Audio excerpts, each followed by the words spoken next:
لله رب العالمين والصلاة والسلام على سيد الأنبياء والمرسلين سيدنا ومولانا محمد وعلى آله وصحبه أجمعين أما بعد.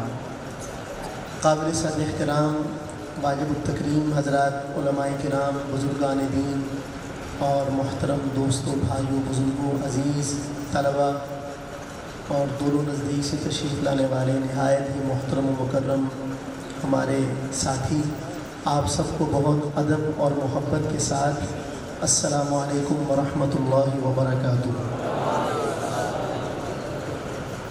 آج کی یہ خوبصورت محفل حمد و نعت،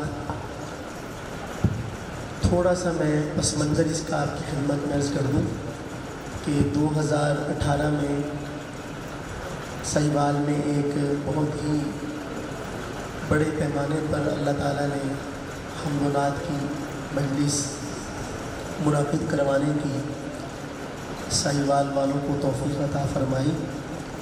تو ہمارے جو طلباء تھے مدرسے کے وہ بھی اس بزم کے ساتھ جڑے اور اس طرح جڑے کہ انہوں نے اس کام کو اپنی مدد آپ کے تحت آگے بڑھانا شروع کیا اور مختلف چکوک کے اندر کبھی کسی مسجد میں کبھی کسی مسجد میں یہ کہہ کر کہ بس آپ نے اعلان کرنا ہے اور ہم نعتیں پڑھیں گے وہاں پر، کسی صلے اور ستائش کی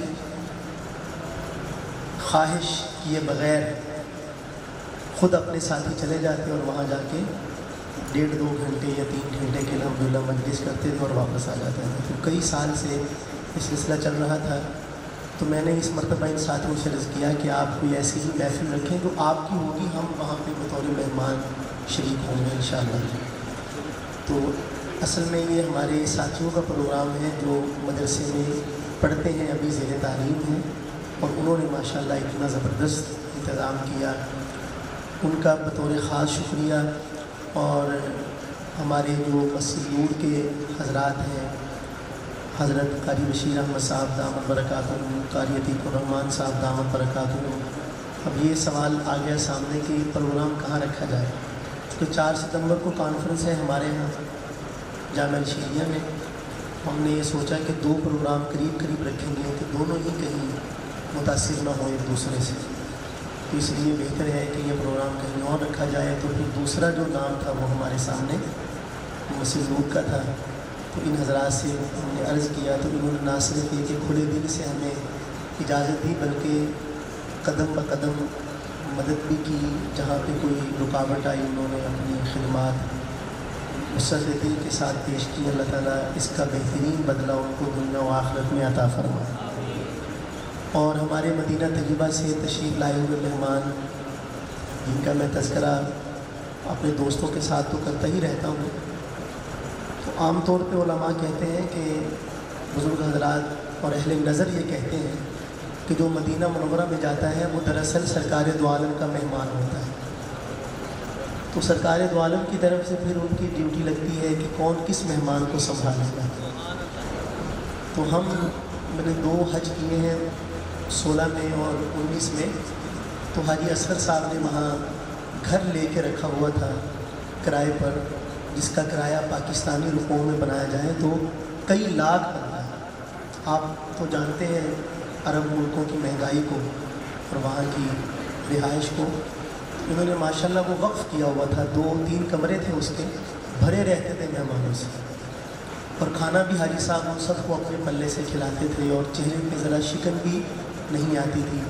اور بات وہی ہے کہ چونکہ سرکار دو عالم کی طرف سے یہ میزبان بنے ہوئے تھے، تو اس وجہ سے میری یہ خواہش ہوتی ہے کہ جو بھی پروگرام ہماری نگرانی میں ہو یا ہماری طرف سے ہو تو اس میں حاجی صاحب کو جو کہ نبی کریم صلی اللہ علیہ وسلم کے شہر میں ہم فقیروں کے میزبان ہوتے ہیں، ان کو ضرور مدعو کیا جائے. تو حسب وعدہ وہ تشریف لائے. میں نے ان سے عرض کیا تھا کہ آپ نے پورا عربی جبہ پہن کے آنا ہے، لیکن وہ شاید اس کو یہ سمجھے. بہرحال تشریف آوری آپ کی ہمارے لیے. اصل تو اندر سے بندہ ہی کھڑا ہونا چاہیے، جبوں سے کیا ہوتا ہے. تو کھڑے آدمی ہیں بالکل. اللہ تعالیٰ ان کو سلامت باکرامت رکھے اور ان کی توفیقات میں مزید اضافہ فرمائے. باقی جو کچھ مولانا عابد صاحب نے کہا ان کا حسن نظر ہے اور میں اس کے سوا کیا کہہ سکتا ہوں. اللہ تعالیٰ ان کے گمان کے مطابق مجھے بنا دے. درود شریف پڑھ لیں ایک بار.